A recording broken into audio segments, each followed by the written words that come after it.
5 laughable mistakes that retail investors do. Let's go. Number 1, improperly dollar cost averaging.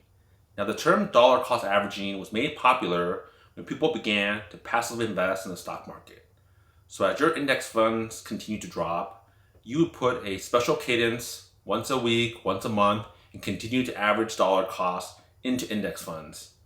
And we know index funds won't go to zero, so eventually it'll recover and go higher. And by dollar cost averaging, you continue to lower your cost basis, and eventually when the rebound happens, you have a lot more money than when you started.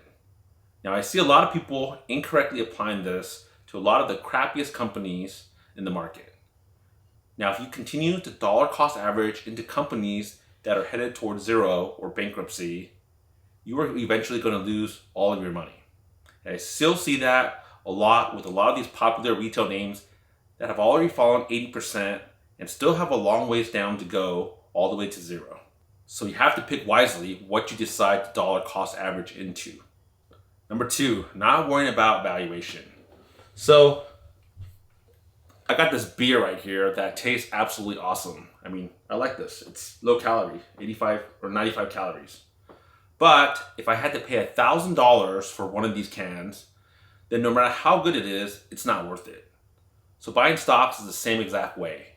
Even though something is great, you can't just buy something at any price. Number 3, focusing on stocks that have high short interest.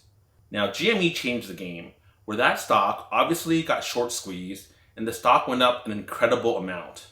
And now I commonly see people going out there looking for companies with high short interest, hoping for the same thing to happen. Now, historically, if a stock is heavily shorted, there's probably a good reason why. And trying to play the other side, trying to hope for a short squeeze to happen, is something that is not very likely to happen. And if there's smoke, there's usually fire with a lot of these companies that have heavy short interest. Number 4, misapplying things such as the DCF models. Now, a DCF model is short for discounted cash flow model.